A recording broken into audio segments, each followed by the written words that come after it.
Finally, football has reminded us what made us all fall in love with it in the first place. The lawyers. This is the ArsenalVision Post-Match Podcast. My name's Elliot Smith, the Black Man, Twitter, Yankee Gunner. That's right, civil war breaking out in the Premier League. We're going to talk about it today. Tomorrow, over on Patreon, we have a very prominent UK sports lawyer coming on to give us the actual facts of the case, the implications of it, and the long-term ramifications for the Premier League and its member clubs. I'm really excited for that conversation. If you want that, that'll be available over there. Today, when we do dive into the Premier League civil war breaking out, we will do less of the lawfare stuff, maybe break down the basics of what we know, but more about where we think this is headed and what we think the implications are from a sporting standpoint, because that's more of what I think you'd want to hear from us if you want to hear about this at all. We will start with some Arsenal stuff, though. So please don't be dispirited by the fact that we have to cover this. It is, I think, the biggest story out there right now. And since it is an international break, thank God, because we missed international football, it is the topic, I think, on everyone's mind. We'll talk a little Odegaard. We'll talk a little transfer rumor stuff, too, because #clicks. We just love you so much, and we're just so happy you're here sharing your international break with us. Thank you for that. You could be anywhere reading literally anything about how Manchester City won the case from all of the Manchester City briefed and paid journalists. But instead, you're here with us. So thank you. Now, joining me is Clive. You can find him on Twitter at ClivePFC. Hello, Clive. Hello. And Paul, you can find him on Twitter at PausMyPants. Hello, Pause. Woohoo! I think next week you're going to get a One Club over on Patreon Crisis Edition with Tim and Clive, as the Arsenal women are not exactly lighting it up. So maybe a rethink needed there. So that's coming. Oh, I do have to do one piece of admin. So I'm sorry, but a lot of people have asked for this. And I know, actually, if you're listening from India right now, this is something that will be relevant to you. So as you know, we have Patreon. It's $5 a month. We'd love to have you over there. If not, we're happy to have you over here. The problem is there are some people that have reached out and for one reason or another are not able to sign up for Patreon. I know in India, there's a payment issue for that. There have been other users that for one reason or another just aren't able to do it. And so for a long time, people have said, can you make Apple subscriptions available? I've been hesitant because first of all, it's going to be more expensive because Apple just charges a huge amount through their platform. And also because we do some video content there and that won't be available. Now, everything we do in video, we always put out in audio, right? So if we do a scouting video or a rewatch, we also make the audio available. I think we're going to turn on Apple subscription availability, which means you will be able to sign up to get instant reactions and power rankings and 3 big questions, One Club, scouting, all that stuff through Apple, through their subscription model. As I said, it will be more money and it will not include video content. So I still think if you can do Patreon and want to, that's the way to go. But I think the reason I want to do this is I've just had so many people say, hey, we can't do Patreon. So can you help us fix it? And I've not been able to fix it. And people have been kind of frustrated with that. This is a workaround. So that's what this is. This is a workaround. I wouldn't say it's ideal, but we're going to give it a try. And then if for any reason there's a reason it's just not a good idea, obviously, we wouldn't do that. So, totally up to you. But worth noting, by the way, if you do sign up through Patreon, the pods will just show up in your Apple Podcast player or in your Spotify player. So, this is just for people who one reason or another need to do it that way. And it's more comfortable for them that way. And that's something that we're looking into making available. So I wanted to let people know that for anybody who's reached out kind of frustrated, like, hey, how come it's not available in my area? We're trying. And, we want to make everybody happy as much as everybody can be happy, given that the football will inevitably make a lot of people unhappy, but hopefully not us this season anyway. Okay, enough of that. So because it's an international break, there's some nonsense around Arsenal related to transfers and related to players. We'll touch on that before we get into the civil war. Clive, the first thing that I want to ask you is, how much worse will we be when Odegaard is fit? And why is he the player that's been holding us back? I'm joking, of course, but that narrative, it was inevitable, right? You win a couple of games when a key player is out, and all of a sudden you're worse because of that. So let's think about this logically instead of entertaining that because it's nonsense. What are the differences that his absence have allowed us to explore in our game model and player roles? And how do you think that is impacted when he comes back, which we hope will be soon, but I think might still be a little more November-ish? What do you think? Yeah, I'm sure many people who played football have always been in a team where there's been one player that just seems to be a bit ahead of everybody else. And sometimes a lot of your team plays, that player either gets on the ball because you give it to him, or he just gets on the ball because he's better than everybody else. Right? And you almost become comfortable in your sort of team framework, knowing that. And obviously, I'm not saying everyone's just staying there giving it to Odegaard, but he does control a lot of our creative identity. And why wouldn't you give a player the ball like him who can literally do anything with it at any time from almost any position? And from there, lots of good things happen, right? So you could say a big part of identity has been wrapped up in him. So what we found, so the first couple of games that he missed, Elliot, were off the ball games, really. So I always felt, even though he led our press, I always felt that was an easier component to replace, the work ethic side. Particularly, it showed the managers got everybody on point because Havertz just steps it up, Trossard just steps it up, Jesus comes in on periods, and obviously Saka steps it up. So off the ball, well, actually Martinelli steps it up massively off the ball, right? So we looked like the same team, and the games, there were two games, particularly City and Tottenham, where possession numbers weren't like to be in our favour. But then we had the on-the-ball games, and that was interesting. So a lot of the things we learned in the off-the-ball games, the structure that we chose, the more 4-2-4 or 4-4-2 or 4-4-1-1, whatever you want to, whatever size you want to, your toast buttered, it's up to you. Mm-hmm. But I saw partnerships and pairs, and the partnerships and pairs were key relationships that really started to look like they belonged. And people were able to coexist in those relationships, and we looked really good. And so what have we learned? We've learned, for me, that it's not just about giving it to Martin anymore. It's about making sure those pairs are in place. It's not exactly that Odegaard and Havertz didn't have a relationship. They're basically best mates, and they're on the pitch, they have a relationship. So now what we've discovered in the meantime is there are other people, particularly in fullback areas, and particularly with Martinelli and Trossard, who've come into the group, and Saka, who've come into the group and just said, I can carry this now. And so actually the challenge is for Odegaard to coexist within the group with responsibilities being more equitable and shared, and less offensive redundancy in our movements. So Elliot, if you think about our defensive side of things, and I'm talking to you, Elliot, but I'm talking to you as well, Paul. Basically, when we defend, mate, it's like the red arrows came back in, isn't it? Everyone just switches on really, really quickly. Mm-hmm. But when we've attacked maybe a bit lopsidedly. Is that fair? I'm being a bit generalistic here. So now I think we have an attacking team which is multi-sided, almost multi-layered, and the guy that runs it all isn't back yet. So it's going to be so interesting to see how we go from here on in. Yeah, I mean, look, we've had two games where we produced a lot of expected goals against Southampton and Leicester. I think it's worth remembering, though, in those games, we fell behind in one and were pegged back in another.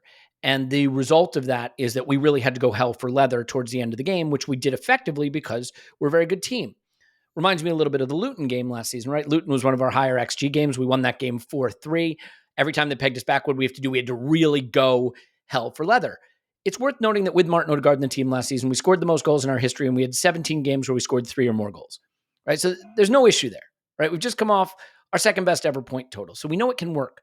I do accept that there are things people are seeing with him out of the team that they like. I've always maintained, Paul, that is a positive, because you want to be able to still look good when key players are taken out. Key players are going to be taken out of your team during the season. And we've already proven with Rice on a red card, or Marino on an injury, fullbacks on injuries, unfortunately, all of them, Odegaard out, that we've been able to maintain our game model and play well. I think one of the players who deserves a lot of praise for this is Kai Havertz, who's proven that he can kind of seamlessly adapt to whatever role he's given and make it work. And the other is Bukayo Saka. And this is where I think some of the playerish analysis winds up going instead of the team-oriented analysis, which is Saka has really thrived, especially the last few games. He's had a bit of a freer role because you don't have as much of an on-the-ball player in that right eight. And so I think there's a presumption that, Odegaard restricted some of Saka's ability to express himself, this, that, and the other thing, and that actually now he's able to do that. I have to admit, I don't find that compelling. I think Saka had a great season last season with Odegaard. I think the right-hand side looks great when he's there and when Ben White's there.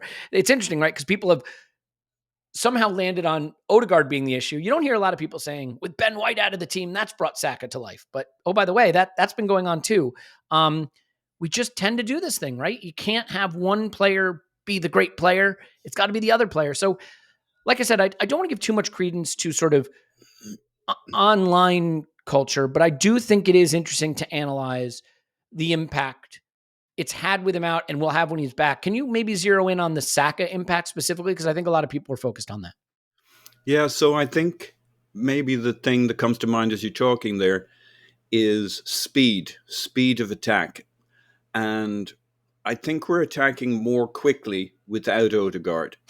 And that sounds great, but the slowest attack in the Premier League is Manchester City, right? They're about moving into position and then getting into a stranglehold. And there's more control. There's more rest defense. And we've seen in the last couple of games, Leicester scored 2, Southampton scored 1 out of nowhere. Goals that we're not used to seeing against us, where there's a sense of a little lack of control, which is the other side of you attack fast, you end up having to defend a little fast too. So I think the biggest difference we see in how we play, first, it's good, positive, exciting, reassuring that we can play in this different way, that without Odegaard, we've found other ways to get goals, to attack, etc. Why isn't this the style we always wanted to play? Because the other side of it is there's just a little too much risk going the other way. And across a 38-game season, we've seen Leicester peg us back 2 goals. We've seen having to bring on our bench against Southampton to kind of change the dynamic there. Like, there's a lot of things we've had to do to get those results. Now, in all of that is some good play, some other ways of playing, some other ways we can switch a game part way through that we can use going forward. There's lots of positives, but what we have had all the way along is the fact that you can have this triangle on the right-hand side with Saka, Odegaard, and White, where we move the ball there, we do some triangles, play it around there. Everybody else gets into position. The rest defense is in place. The centre backs push up. The DMs. We lose the ball. We get it back immediately because we can press. That's kind of what we lose when we play in this more dynamic role. When, if you think of, and we certainly saw it against Southampton, we saw Havertz in the kind of the right 8 role, and he's more of a runner, right? He'll run past Saka. He'll paint the pitch as his canvas. He'll go to other spots. He's more dynamic, more vertical in Odegaard. Less control for us. Great from an attack. It creates more space for Saka because you can't ignore Havertz, and Havertz will run past Saka. He'll run in behind. He'll pull players with him. Odegaard's more a pivot where the opposition know where he's going to be, but they can't do that much about him. They know where Saka will be. They know where White is, and they do their rotations, and we pull their team into us. It's kind of a different dynamic. With Havertz, you're trying to rip them a new one, tear through their back line, move them around, creating more space, more chaos for Saka to shine. So it looks like it suits Saka, but it suits our play a little less because we have less control. We don't have that platform. The space is on the left-hand side with Saka. I see Clive putting up his hand to save me from the fact that I've run myself into a cul-de-sac and have nothing else to say, but feel I should say a lot more. Usually you do, but I think this is a growing moment, a learning moment, because now I'm going to go. Won't Clive? happen again. Won't Clive? not happen again. No. Paul touched on some really, really interesting stuff that I could barely keep my mouth shut because it is an interesting one. I think Saka is, mate, let's be honest, he's been our skipper a couple of games. So he's taking responsibility on himself. When the ball comes into him, if he's 5 yards inside, then he's going to be that player. So I think that's one thing. About this time last year, we played Man City at home, and we were very deliberate before we got into our attacks. That really stuck with me because I how many times have you watched the TV recently? We just won the ball, and Arteta's saying, "Calm." You see it? You've all seen it, right? He's saying, "Slow down, calm down." Everything in a fan's body, right, when we've won the ball is, let's get after them. Let's get after them. That's the first thing you feel when you're sitting there. And he wants us to calm down. What Paul says is make sure we're in attacking shape, which also means make sure we're in defensive shape. What happened, and it's not a complaint, it's just a classic example to highlight something. With the goal that Southampton scored at the weekend, what do? We won it back, and then we sprinted into an attack. And what happened? We thought we were going to get them. We thought we were going to attack. Thomas Partey jogs up at right back. Our midfielders don't drop in. They push on. We're going to attack. We lose the ball, fairly or unfairly. What they do? Clip it into the space, into right back space. We go, and we're suddenly 1-on-1. And then they got a deflection. It's in off the post nearly. The worst thing that can happen. But it shows you why the manager's saying calm. Calm. Who calms us down? Something I've been watching a little bit, Paul. That's why I was really excited when you were talking. sometimes when we're building up, we build up in pace and different gears, and we wait for people to run into lines. The two best at that are basically Saka, was three best, Party, and Odegaard. And they get it and they hold it and they slow it, and suddenly we're in shape, bang, different line created, we're off and running. But that first second or so, if your eyes are not tuned to it, you know what you say? They slow us down. They're dawdling on the ball. They're casual. No one says that about Saka, mind, but about Partey and Odegaard, they do too many touches. Maybe it's a bit slow releasing it. But if you watch what they do and how they wait, and it's all done, there you go, bang, it goes through. And it's something unique to us, how we can play with gears.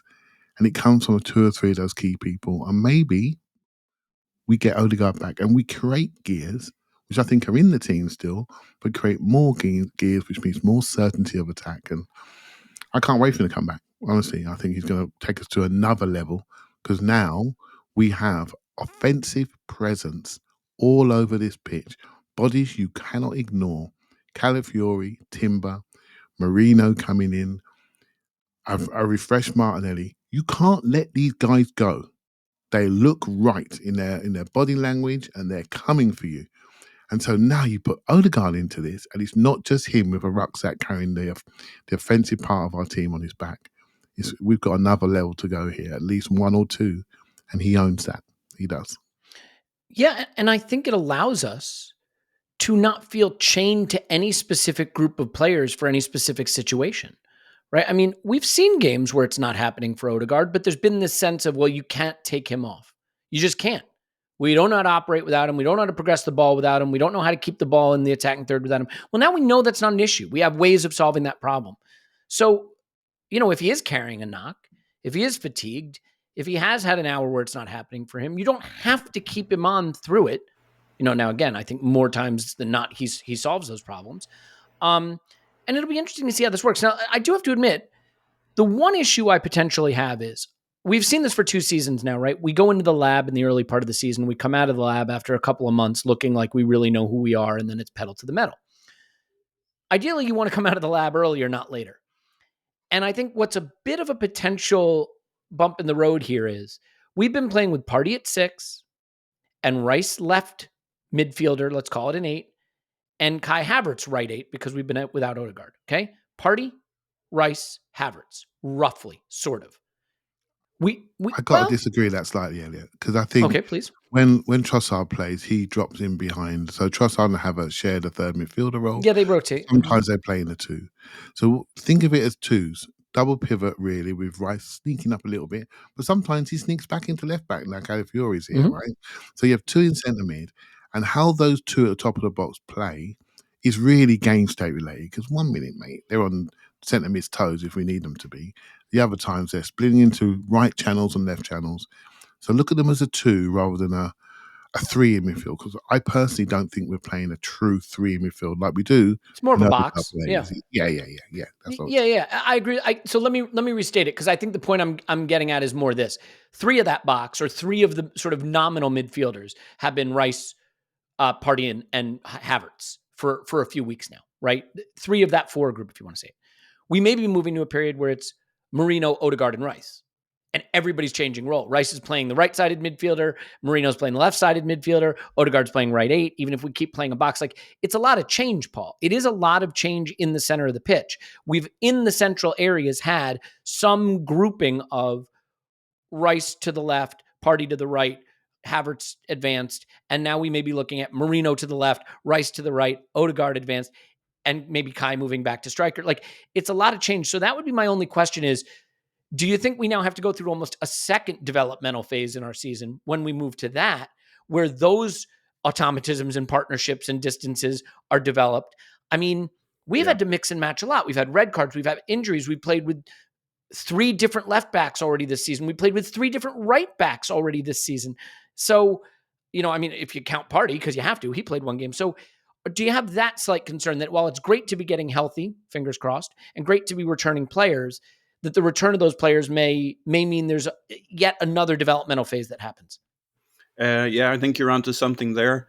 I don't think we are playing the way Mikel Arteta would be setting us up if everybody had been fit on day one, if everybody had been played in, if Mikel Merino was here, if he had his options. Maybe Declan Rice is the DM at this point. At the start of the season, it would have been weird if he had assumed Thomas Partey was going to be available and fit every game and come up to a level that could be usable going both directions twice a week. And we're still not quite sure how long we'll have that for. So you can see some changes either forced or selected by him at some point. Does he eventually, like Mikel Merino is going to come in, to your point, and I'm expecting he'll play more than not. So he'll be the left 8, which means Declan Rice is probably going to be DM. Or he doesn't do that. He lives with what he's got, because we're seeing more from the left-hand side with Rice in that position, with Calafiori, now seeing Gabriel Martinelli coming to life. So he's got to your point, he's got a lab here. And the outcome of that experiment might have seemed clearer to him in the summer than it is now. And what we've seen from his comments is he's okay living with a player doing something different than he originally envisaged, right? He saw Kai Havertz, when he signed him, as being primarily the left 8 role. And now he's got the wonderful problem that it turns out he is a great centre forward, if you want to call him that, doing the Kai Havertz thing in his own unique way, which is a bit of everything all over the pitch, and that's his secret sauce. And now he's got to evaluate, well, actually, I have a highly functional Thomas Partey who's staying fit, and whose defensive capabilities are increasing a little bit each game, so that he might actually become the two-way player we've been critiquing him as not being able to do in the early parts of the season. So I think you're right. The good thing is the overall average performance is high, and when it's not high enough, we throw everybody on 70 minutes and go Wenger old school and just fucking blitz them. And so if it's 2-2 or Southampton have got that unexpected goal, okay, we'll simplify attack and give them too much in the last 20, 25 minutes. So there's lots to tease out, lots to learn. But I think you're right. And, more than us and our lab experiment, you look to Man City and you say, okay, well, everything up till Christmas is them cutting their teeth, trying different options, seeing what they got, seeing who's of it. Joao Cancelo gives them a pain in the ass, so they ship him off in January. We think, oh, great, they're screwed.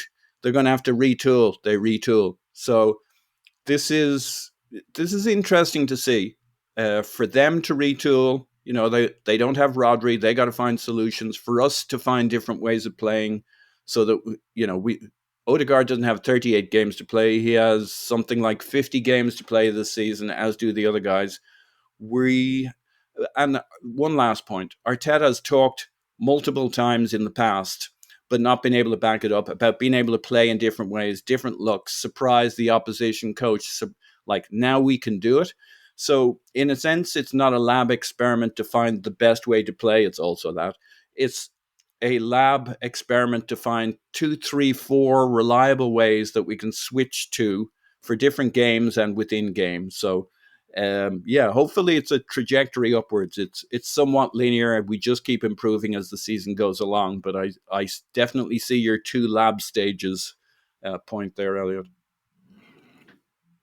You're on mute, mate, I think. Final thought on that, Clive? Yeah, thank you. Yeah, I think obviously you're a worrier, right? Quite rightly. You worry for all of us, which is wonderful, right? So we don't have to worry. So basically we run a risk. You're welcome, everybody. You're worried about the risk factors of new relationships, new positions, new partnerships forming, etc. So what reduces that risk? What mitigates the risk? The risk is the principles of play. What do we do in certain scenarios? Where do we stand when we got settled attack? Where do we stand when we're in a mid-block, low block? And these principles, these strong principles, what do we do in transitions? What do we do when we're attacking transitions? And when we don't see them, when we see people veering outside of those principles, Okay, not to criticise, but it's quite clear. Raheem Sterling sprinting down the middle of the pitch trying to beat people is not part of our principles. The first thing you do when you win the ball for Arsenal, you want to get to 2 passes, maybe 3. Get to 3 passes because them are in shape. Do you see what I mean? And so those principles will allow people to settle. And I think that's key. Mourinho speaks about them. New signings always talk about them. We don't know them all. We can guess a few. We don't know them all. Some are just patterns. The ones that are more trend-like, that happen more regular, we can maybe say they're part of our key principles. But I think, Elliot, to mitigate your worry, that's going to help a lot. It doesn't matter who's playing. All that matters for us as a fan is who's at the level, who's in form, who needs a bit of, as one of Tim's articles come out today, needs a bit of love. Do you know what I mean? And I think that's the key thing where we are at the moment. Yeah, well said. Well, I think we can move on from this topic. The good news, everybody, we're going to get to see this happen in real time and then evaluate how it's playing out and where it's working, where it needs to be improved upon. I want to do transfers for a minute because we're in the interlull and we need to keep people interested. And I'm not ready to talk about the lawfare just yet because the coffee hasn't kicked in yet. I do want to say I kind of resent the suggestion that I'm a worrier, Clive. Fine. But I am going to ask, do you think Saliba leaves for Madrid in January or wait till the summer? It's the bit I don't All kidding want. aside, look, I do want to touch on this for a second. I think one of the things that we have kind of stopped worrying about, and for those of us who were raised in the Wenger era, this was a worry we became very, very familiar with, which is which key piece of this project gets taken out like a Jenga block every summer. There are a lot of reasons to be critical of Wenger. There are a lot of reasons to adore him. One of the things that I don't think has been sort of studied and discussed enough is the extent to which he had to keep building a project back up that kept getting taken away from him, right? So I'm going to build around Adebayor as my center forward and Nasri and Gail Clichy or Bakary Sagna or Cesc Fabregas or Oxlade-Chamberlain. I mean, some of these players obviously left when they were past their prime or weren't very good, or Robin van Persie, whatever it is. Players kept going, and we just got used to it. Summer in, summer out. We've kind of stopped worrying about that, and rightfully so. We're very good. Players tend not to leave the best teams. We pay going rate now, which helps. But it doesn't mean you're immune to it. And I think one thing that can derail a project is a player getting lured away. Liverpool, one of the things they did very effectively is make sure no one got lured away during that run. They kept Salah, they kept Van Dijk, they kept Trent, although that may be changing. The Saliba thing is interesting. There seems to be this weird resignation in some corners of the community that he's just going to go to Madrid. So the question is, how long do we have with him and how successful can we be? I'm not quite as convinced that that's the case. And I'm not sure why you'd necessarily want to go there right now in this period of their era and of football generally. But what do you think about maybe him specifically being linked with Madrid and maybe the wider question of keeping this group together for as long as possible? Yeah, so Madrid have got a couple of aged centre-backs is it Rudiger, Alaba, who else? Who's the guy who had a cruciate? So I forgot his name. Militao, that's right, yeah, Militao. And they've just lost Danny Carvajal with an injury, who also can cover in at centre-backs. You look at their team. Yeah, long-term, right? I think it's an ACL. Yeah, I think so. A real shame, right? So you look at their team, and there's one area that's ripe for sort of regeneration, right? So who are the best centre-backs around? So they looked at Lenny Yoro, who went to Manchester United, didn't want to pay the money that Man United paid. And then next minute, Saliba's sitting there, one of Mbappe's best good mates. The sums don't take much to add up, right? And all you can do if you're Arsenal is just make sure the player's happy, make sure the player feels that the club's ambitions are going in the right direction. But there is a feeling when Real Madrid knock the door, then that's what happened. I'm not sure that's for everybody, but not many people turn them down, right? So I know they're looking at Romero at Spurs as well, and no doubt the other centre-backs that will come up. Fabrizio said this week that Saliba is very, very happy. But it's been the one thing that's been in the back of our minds for years, isn't it, really? Let's be honest. I worry about this one, Elliot. So, there are 3 or 4 generational players in this team. The only thing that stops me saying that in capital letters is we yet to win something big, to state that. And if we do win something big, these players will never leave our minds, ever. That's how good they are. But they have to get that final step. And I think they're all focused on that. And I think we're in the fight of our lives to make sure that this team doesn't become a Pochettino team. Can you imagine that? We don't want that for this set of players. Bukayo Saka's 23. Harry Kane's 30. He hasn't won anything yet. We need to fix this. Do you know what I mean? We need to fix this real big and real quick. So yeah, it worries me. But everything is here. You couldn't say the club dropped the bag, if you know what I mean, if anything was to happen. They've done everything in their power to create an environment for all of these players that works, and we fans are all part of that picture as well, right? So let's see what happens, but I'm hopeful that he will re-sign at the end of this season with Bukayo Saka as well and show the rest of the league that whatever you try to do to us, you're not going to destabilize this project because we're coming. Yeah, the reason we're fortunate too, I mean, I think this is hugely important, right, is William Saliba is 23 years old. He turns 24 this season. He could stay with us 3 more seasons and still go live his Madrid dream. He could stay with us 4 more seasons and still go live his Madrid dream, if that's indeed a dream and if he indeed wanted to do it. Look, I'm not going to sit here and pretend Arsenal is as big as Real Madrid on the global stage. I understand that Madrid is the dream for a lot of players. I do look at it right now, and I look at a La Liga that's in flux. I look at a global football landscape that's in flux, and I don't know as a player why you'd want to leave the Premier League at this moment. As Real Madrid, you have a chance to win the Champions League every single season, obviously. But I think at least for the next few seasons, Arsenal are going to be in that conversation and only getting more prominent in that conversation. Madrid just do it because of luck. Is what it is. Let's be honest. They just keep lucking their way to Champions League 14 times. I don't know how, but how do they keep getting away with it? They're so bad and they keep winning them. So I don't know. I am not someone who likes to lecture a fan base. That is not who I am. I have never believed in reprimanding fans, but I am going to do it. I'm going to blame the fans. You know what? Sometimes you have to call it like you see it.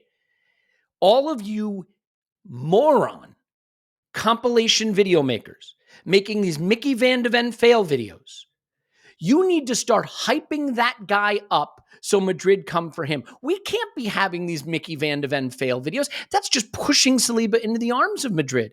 You got to set this, find the most rousing, exciting music, find the moments he's sprinting back 80 yards to make a tackle, get those Mickey Van de Ven best ITW center back videos, 4K, get them out there and CC the Madrid accounts. For God's sakes, people, do your part. Sorry, I just had to get that off my chest. Paul,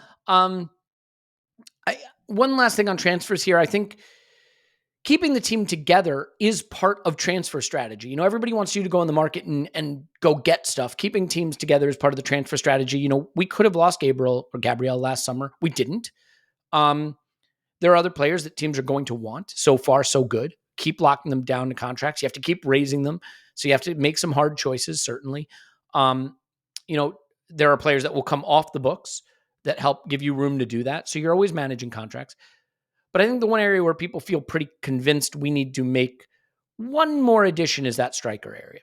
And we've been very strongly linked with Benjamin Sesko and maybe slightly linked with Victor Gyökeres, 2 players we've scouted over on Patreon, by the way. So if you want to look at those scouting videos, I think they're both very interesting videos and fairly recent enough. We did 2 on Sesko, by the way, a January one and a end of season one. As it stands right now, do you see any possible universe where Arsenal go, screw it, we're 1 point off the top or 2 points above the top or 2 points below the top come January and go reinforce in that area in the January window? And do you think Sesko or Gyökeres could be players that we'd look at? Yeah, I do. I don't think we need to. I don't think that's particularly on the cards at the moment. I think assuming our squad and the players we have in mind stay fit, not necessarily. But this, I would say that the Kroenkes have shown the intent to win the league and to push on for the Champions League. And so would they spend the money in this market in January if it made it better and stronger? I think they would, right? If we're well positioned, if it looks like it's on, I think the question will be, what player makes us better in January? And I don't see why they'd wait. The good thing about what we have done as a club over the last couple of years is we've fixed our wages issue. We're kind of in a very good situation financially to say, okay, we need another player. Let's add him if it makes sense. And we've had a couple of Januaries, maybe 3 in a row, where we've seriously looked at players and bringing them in. Vlahovic, the chap who went to Chelsea from Ukraine, Mikhailovic. We've Mudryk. Mudryk. Sorry, Mudryk. Did you just forget the name of Mykhailo Mudryk? I worked very hard on that. I've worked. He was practically here. He's practically family. I've been calling him different names over a period of time, so I lose that association. He's family, but he's the guy who's not invited over for family dinner. That's for sure. He's still crying because he didn't get to come to the family dinner. Keep going. Each January for maybe 3 years now, we've had a serious look at a player where if they had said yes, we would have spent big money and brought them in, striker or attacker or. So we seem to have previous. So I don't think it's likely and probable. I don't think it's unlikely. I think we'll do in January have a really good look at the piece that would make us stronger at that time. We don't know what that would be. It's not really a center forward problem we have though. But you ask yourself, if you didn't have Havertz or you were using Havertz in a different way, who's your center forward at the moment? After Havertz, we have options, but they're not Champions League winning options. Trossard can do a job. Gabriel Jesus may come up to full speed again and give us the full Gabriel Jesus. But we don't have that at the moment, and it doesn't seem like he has much runway to build his confidence, to build his presence, to build his game, to build his fitness. So, it's possible, but obviously less likely than likely. Yeah, I think January is pretty unlikely. Only because you're talking about two players who will probably wind up looking pretty important to their respective teams. And that means you have to pry them away a little more expensively in that time. There's no contract issues there that would make this a leverage situation. But I'm less convinced on Gyökeres. Not that he's not a good player, but just that feels more like it's been fan speculation and maybe some agent talk. Sesko, we know we were in for. And I think what we've seen with Mikel in this group is when they like a player, they go get him. I mean, we wanted David Raya before we ever went for Ramsdale, right? That would be an example. We tend to go for the players we like. And as we know from Calafiori, we were talking to him, like a year before we got him. We laid this groundwork well in advance, even though it doesn't always feel like it. By the time the rumor breaks, Declan Rice, we were way out in front of that. So if we went for Sesko or we're interested in Sesko, it wouldn't surprise me if we went back. Clive, before we wrap up on this and get to the fascinating lawfare, thoughts on maybe a January striker? Is Sesko the one? Is he the one for down the road? What do you think?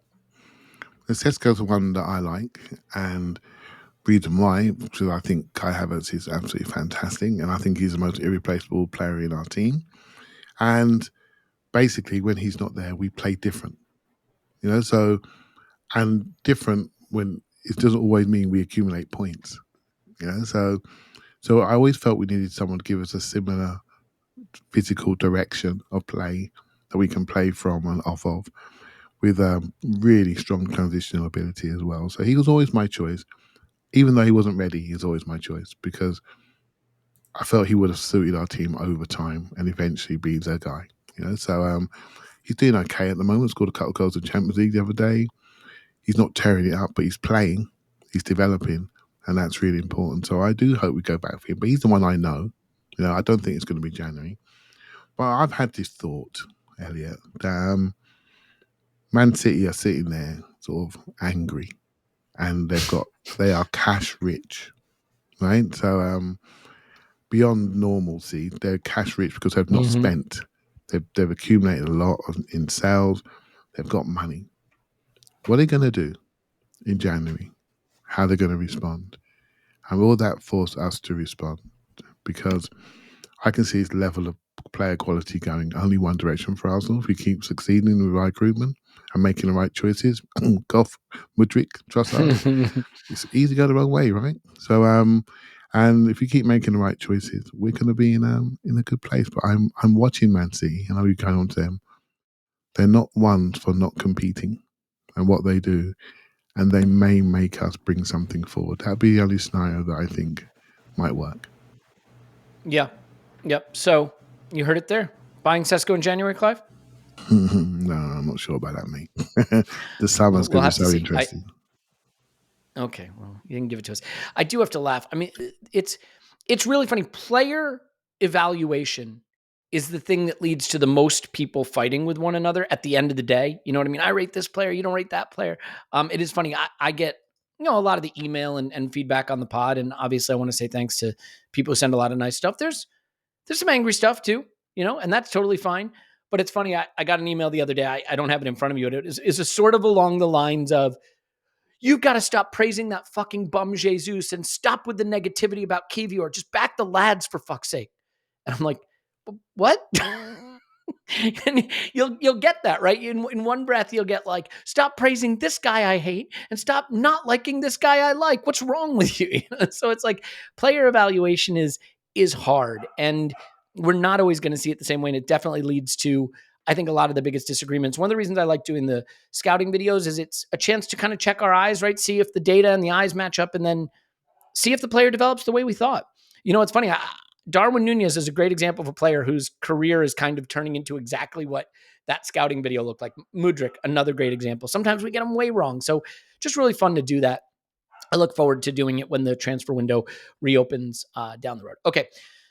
It is the moment everyone's been waiting for, Civil War talk. But before we do that, and maybe apropos of something or nothing, this podcast is sponsored by BetterHelp. BetterHelp isn't just online therapy. It's therapy that happens to be online.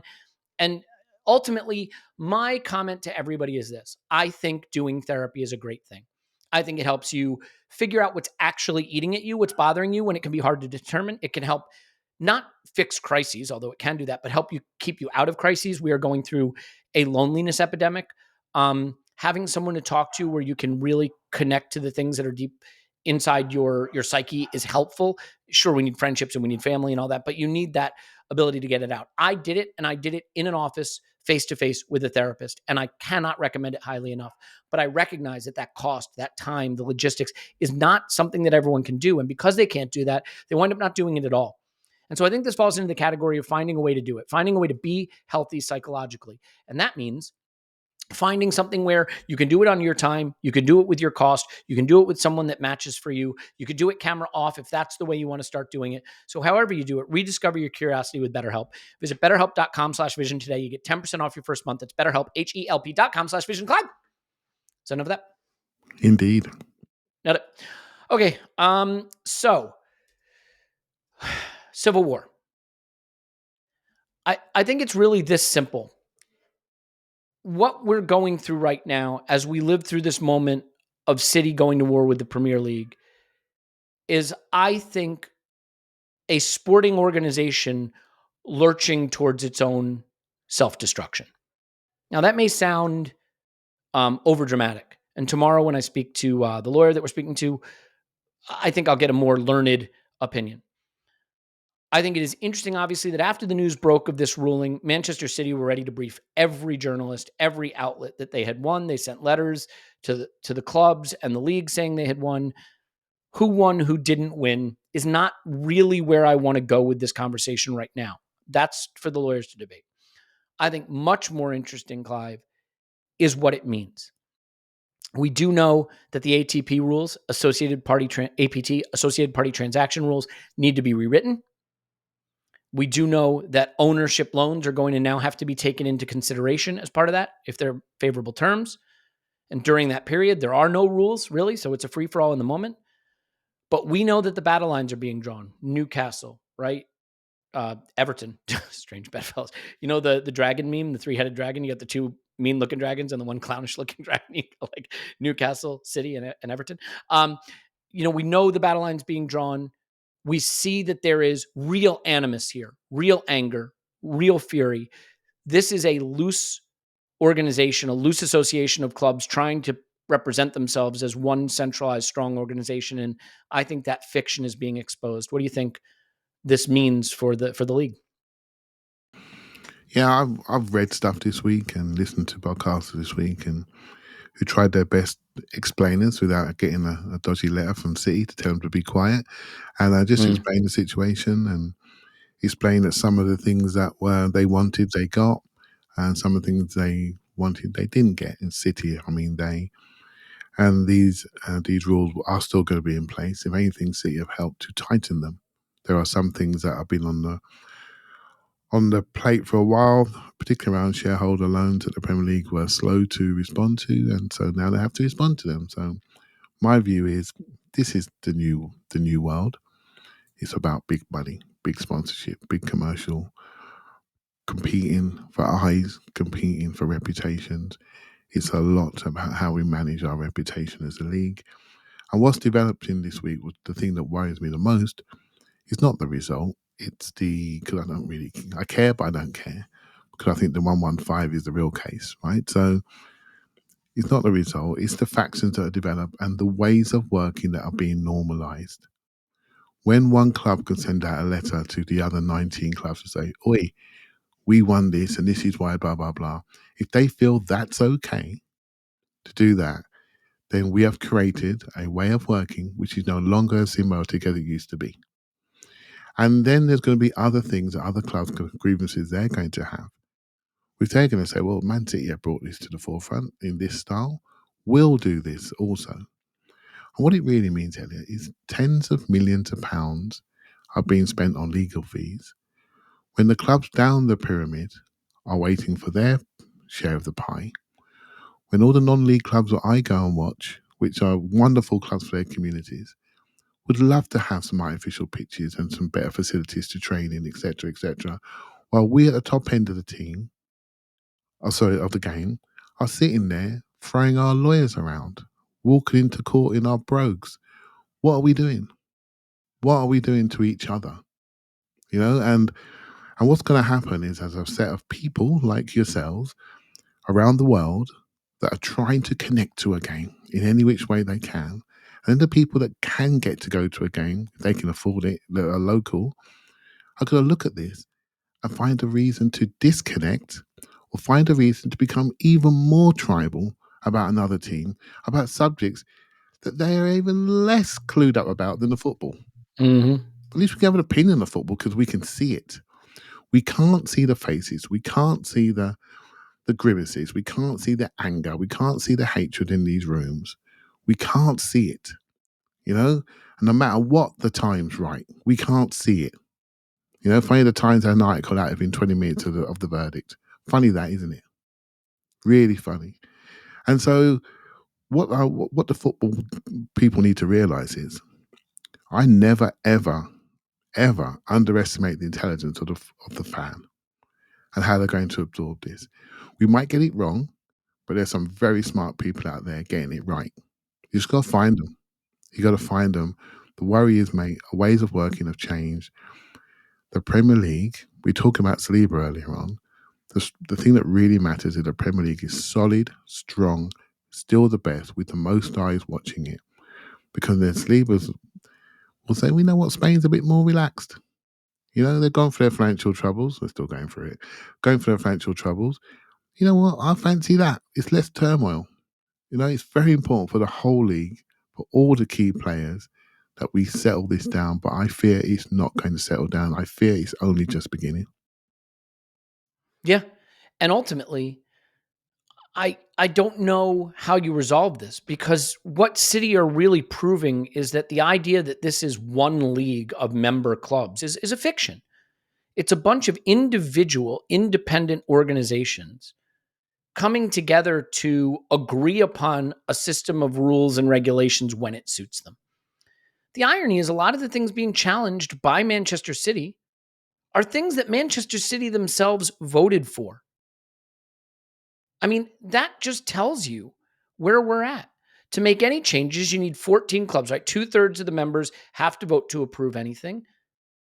They don't all agree. All you have to do is recruit a couple of clubs to your side of any issue, and no changes can be made.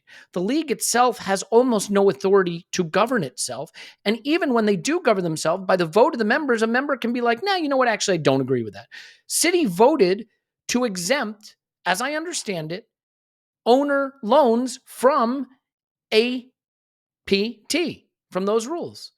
And now they have gone and sued, essentially, to say that those should have been counted and that it's prejudicial that they're not counted, right? So this is, without getting too much into the weeds here, and again, tomorrow I think will be a good chance to speak to someone who's an expert on the legal ramifications. But Paul, growing up in the United States, the one thing I will say is I am familiar with the U.S. model of sports, which is strong central authority of sports leagues that control all the rules by which the member clubs agree to be bound, right? Now, that's not to say that they don't have votes and they can't determine things, but functionally, the league makes decisions. I mean, the NFL is absolutely the obvious example of this. We've seen leagues, the NBA kicked an owner out, fired an owner. You have to get out because he was a hideous racist. And we've seen situations like this. The Premier League seems to lack that kind of strong central authority. And as a result, the ability to create rules that maintain this competitive landscape, this competitive environment. I mean, I've said this before on this pod, but the Premier League owes a lot to Klopp and Arteta for keeping the league looking competitive at the top. Because City otherwise would have run completely roughshod over it. Yeah. And I just can't help but think that some kind of super league is what they're lurching towards. But the irony is it seems that the UK and EU competition laws and laws around free trade sort of prevent the kinds of salary caps and things we see in US leagues. So they seem like they're between a rock and a hard place. A league that becomes a free-for-all versus a league that doesn't, but the laws don't seem favorable to that kind of outcome. One of the things that I know the clubs have explored is selling their own rights, having their own image rights, having the ability to market their own rights and sell directly to foreign markets. Could there be a situation where Manchester United say, screw this, we're going to sell rights to watch our games in China ourselves. We're not going to participate in your negotiations. And Arsenal and Liverpool say we're going to sell the US rights ourselves. And this whole thing balkanizes in a way that starts to deteriorate the revenue that comes into the league, which gets distributed to the smaller clubs, which creates a top-heavy environment like you have in Spain. It is going to be really hard for the Premier League to convince anyone that their rules are enforceable at this point. So I don't know, Paul. Like I don't like to. There was a lot in there. There is a lot in there. As the kids say, to unpack. There's a lot in there. As human beings, we are very predisposed psychologically to believing the way things are is the way things will be. We are very bad at predicting or expecting black swan events or long tail outcomes, but they do happen. We may be living through a few of them in this moment. COVID was a black swan event, a long tail outcome. Those things are hard to predict. So is there one of those coming for the Premier League? I don't know. The good news is I have quite a strong legal background. I don't know if you knew that. I have watched. I think you're confusing yourself with me. Okay. No, I don't think so. I think I have several decades of watching those legal dramas on TV, playing the one with that movie with Tom Cruise, where he's like, he's a lawyer. The Firm, good. And he might have been in another one. Sorry. I find myself very amusing. Okay, sometimes. Clive. And you might not need that legal pod tomorrow is what I'm saying. So give me a few minutes here to see if I can sort this out. Yeah, I think we have the problem that this is a club of clubs. And they don't have the legal body of laws like jurisprudence, the English system, the American system. That's hundreds of years in the making, right? All those loopholes, all that legal precedence. Like the rules the Premier League have never really been tested because they're all in the club and they all talk. And like once Man City decided to load up with 115 lawyers, one for each charge. I know they're beyond 115 at this point, but it's such a nice round number. Let's stick with 115. Let's not quibble between friends whether it's 115 or more.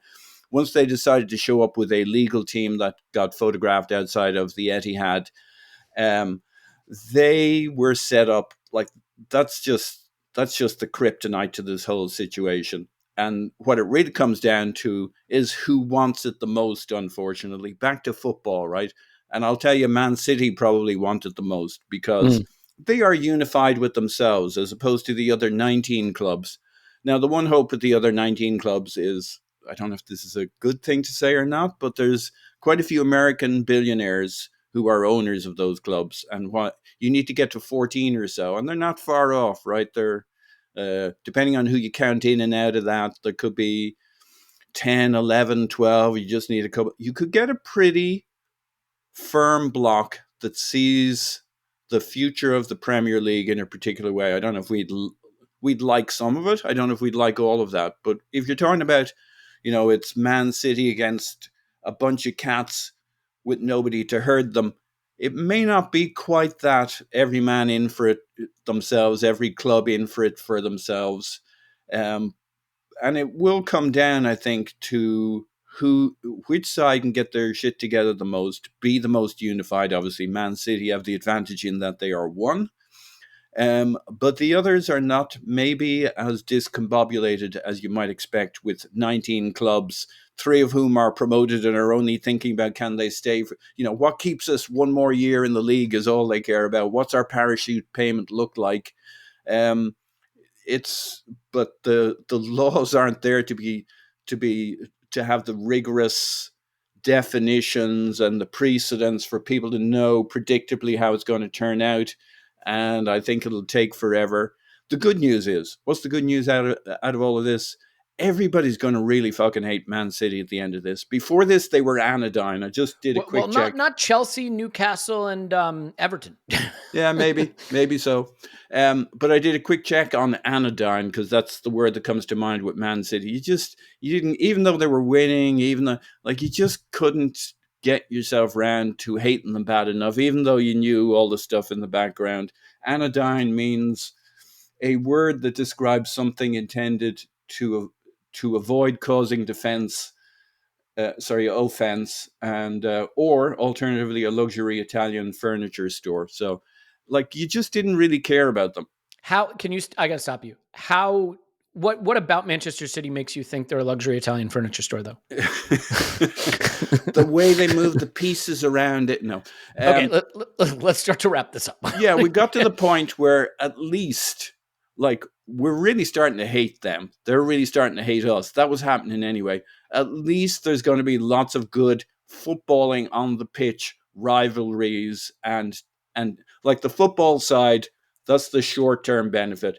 We're going to really care about beating those bastards. They're going to care about beating us. That's a rivalry. I think it's a rivalry that'll go up the club into the boardroom. We're coming for them. They're gunning for us and the rest of us. From a football standpoint, it won't be all bad. I don't think it's good in the long run. But I don't see an easy way out of this without the Premier League just saying, you know what, forget that. It was a misunderstanding, as you were, Manchester City.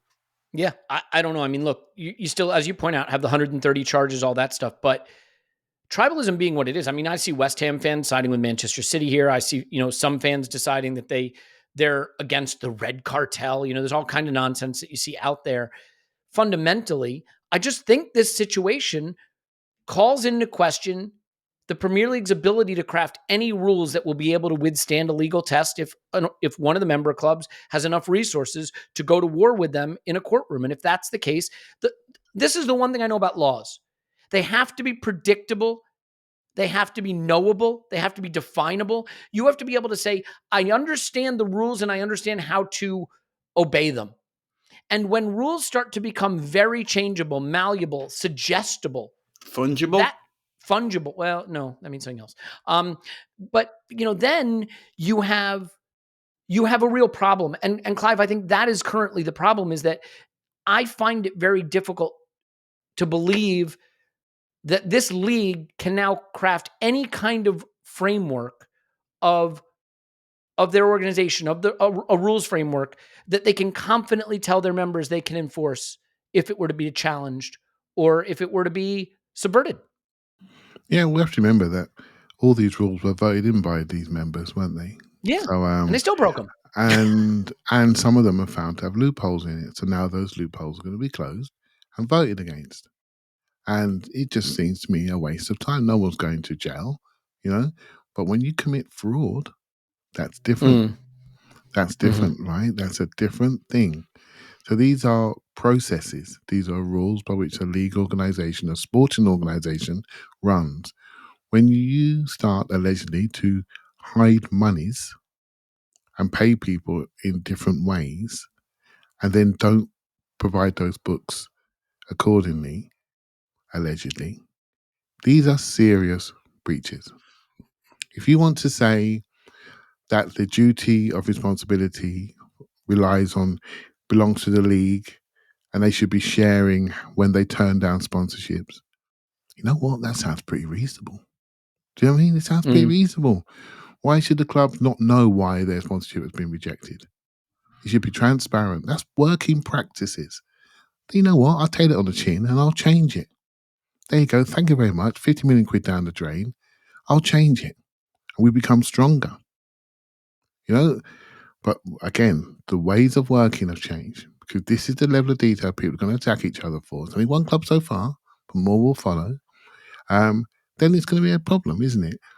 Me personally, I separated two in my mind. Man City was the club used to be everyone's second team, mate. You know, when I was young, Colin Bell, Paul Lake, you know what I mean? These players, Fanny Lee, I used to really like them. Colin Bell was my favourite player. Then Charlie George came along, thank goodness. And that's the club I chose, right? So, but hey, not anymore. Not anymore. Because they do not care about the structure of the English game. They care about winning on and off the pitch.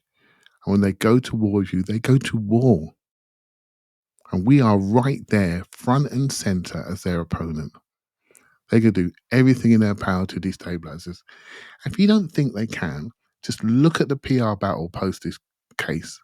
It was amazing, wasn't it, to watch? Revealing and amazing. Who is where? Do you know what I mean? There were articles written about City, quote, winning this case 10 minutes after a 175-page ruling had come out. You think those were written before or after that ruling came out? You remember that speed reading technique where you run your finger along the line to zip through the pages? That was probably it. That was probably how they did and it. The club and the league had that. I'm not sure for how long. I'm not sure for how long in front they had that judgment, but obviously they had time to prepare their statements, etc.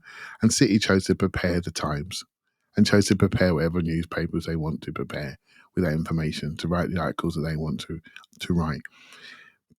PR's massive, mate. It's absolutely massive in this.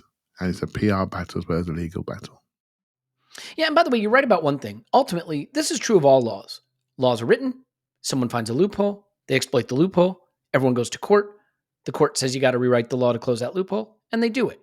So there is a part of this where I am certainly overstating the impact. I mean, City didn't win this case per se. City did win on the fact that two transactions that were thrown out may now be allowed to go through, and the APT rules have to be rewritten. But the reason I see that as a major moment is it is, I think, instructive of the idea that if you are willing to engage in lawfare and you have enough resources, you can choose not to comply with certain regulations within the Premier League and then run to court and fight them. I mean, everyone's been looking at Chelsea going, what are these guys at? They're clearly going to run afoul of the rules. But maybe the blueprint here is you run afoul of rules and then you engage in lawfare and then the rules have to be rewritten and all the while you skate by. And maybe Newcastle are now looking and going, floodgates time for us?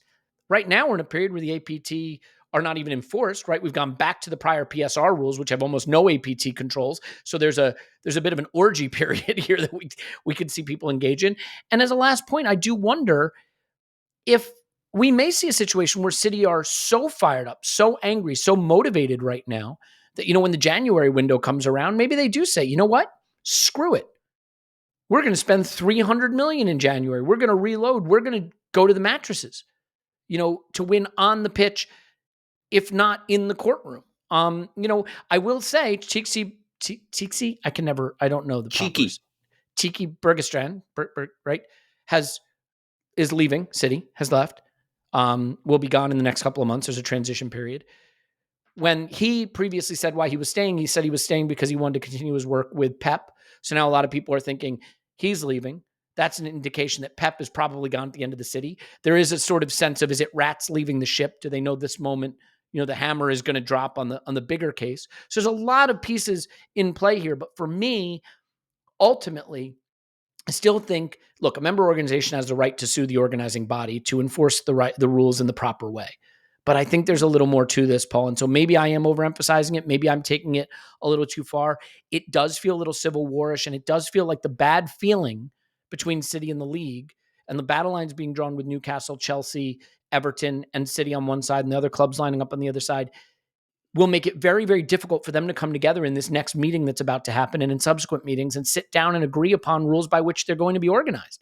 And fundamentally, whatever you think happens in the courtroom, the only way this league functions is if these member groups get together and vote on things together in meetings and vote on the things that organize the league. And if they cannot accomplish that, then the legal battle is a lot less important because you have a league that's balkanized in that way. So, I mean, that's a lot. Again, I've gone on a lot again, but at least I didn't mention Italian furniture stores. So what do you got for me there? We can wrap it up. I think I have a serious legal point this time. It was 175 pages long, right? If you lined up 175 lawyers and they all read one page each, and then they raise their hand if they see a problem, that's how you could get it out in time. But I got to tell you something, Paul, because you're showing your age here. What you really do is you copy paste, drop it into ChatGPT and say, write me an article that defends Manchester City based on the text I've just supplied. And 2 seconds later, you copy and paste that into the Times website. Not saying that's what happened, just saying you could do it if you wanted. But to your more serious question, I think it's gut check time for the Premier League. They've got to decide. They've got to look at each other, all 19 clubs, and I'm laughing, but I'm actually serious this time. They got to say, do we have the collective stones here, or do we fold our cards and get on with how things were and just live with it? Because they don't want a slow death. They might need to dress it up a little bit, but basically they got to decide now: do they want to fight this? And are 14 of them in it enough to do this? Or do they just kind of want to let this drift off in time where all sides know where this is playing out and they just let it go? It's, do we have the stones time? Yeah, I mean, anyone who watches the NFL has heard the expression protect the shield. There's a motto inside of the NFL, the way that league is run, saying everything is done to protect the shield, as in the NFL shield, their badge. Thinking of the NFL itself as a badge, right? Not the clubs, protect the shield. Now, I want to be clear. They've done some disgusting things in the name of protecting the shield. They've done some very unsavory things in the name of protecting the shield, but their whole motto is protect the shield. There's no such thing in the Premier League, right? It is very much every club for their own self-interest. And so we are seeing that play out now, and it'll be interesting to see where it goes. Clive, as a last point here, just rowing it back to what it means in the near term for us as football fans, like there's clear animosity here. It runs very deep. I mean, there have been some reports that certain Arsenal board members walked out early from, on certain City members. That's been refuted. I mean, I don't know the truth or non-truth of that, but there's a clear effort to pit these two clubs against each other, not just on the pitch, but in the boardrooms. And that's inevitable. But I guess the question is, do you see this animosity escalating to the point where it redoubles, for example, City's efforts to go to war with Arsenal and Liverpool on the pitch, such that we might see them firing off the money cannons again and really trying to make a statement, not just off the pitch, but on the pitch, where they know they can have the biggest impact on perception? Yeah, this is why the PR is really important, because win or lose, Man City, win or lose, they want their club to be whole and attractive for young players, right? So that's going to rebuild their team, which is starting to age, right? So they are thinking about the future. By fighting these rules, they think about the ability to refund and rebuild their team and their squad and their coaching staff, etc. Because they are nearing potentially the end of a different cycle. I won't say the end of a different cycle, right? So I do think it's important. But, the reason why some of these guys are billionaires, Elliot, is they've got stamina of motivation to protect their club and to right wrongs. They've got more stamina than me and you. They just do not care. They do not turn away from one single detail, and they will fight. And City will do exactly the same. And this is where we're heading. And it's a shame that the game is heading that way. It's a shame that we even talk about these things. But get used to it.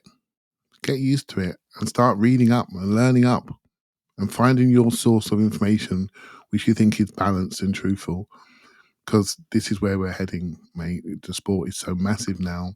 There's so much to gain. We talk about sports washing. We don't talk about that anymore. They're already here. They're already here, and they're flexing, and they're trying to shape the game for their benefit. And so we got a long evolution, a long journey to go through yet. Yeah, and it's just a reminder again that when you compete on a pitch, you try to control every detail you can to be the best team you can be so that you can accomplish as much as possible. And there are a lot of details that go into building a team, putting the right pieces in place, and then going out on the pitch and winning football matches. But there are levels that some organizations are willing to go to that others cannot, to create an advantage for themselves. And we are seeing the degree to which this project that Manchester City have extends far beyond the pitch. And the influence that they intend to have with it extends far beyond the pitch.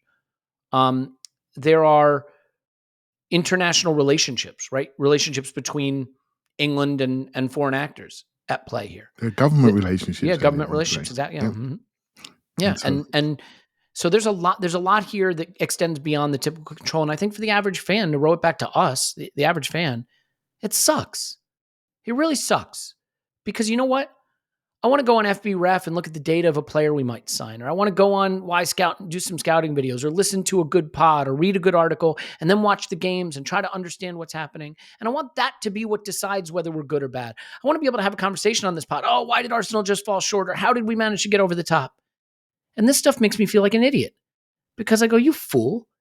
This isn't about green bars on FB Ref or players that can do 60-yard sprints or kick it into the top corner. This is about state actors. This is about government relations. This is about legal battles. This is about finance at a level far beyond what we can comprehend, controlling the outcome of something you organize your life around, pulling the strings on something in a way that you can't even totally digest and comprehend. And that sucks for all of us because at the end of the day, we want to turn the game on TV or rock up at the ground and see what happens on the green grass and say, that's what really matters. And this puts a lie to that, which is a shame. So I hope that it can be resolved in a way that we don't have to think about the game this way. And maybe that's naive. Maybe that is naive. It's how I'm feeling in the wake of this. It feels grotty. It feels like it diminishes the sport, like it lessens this.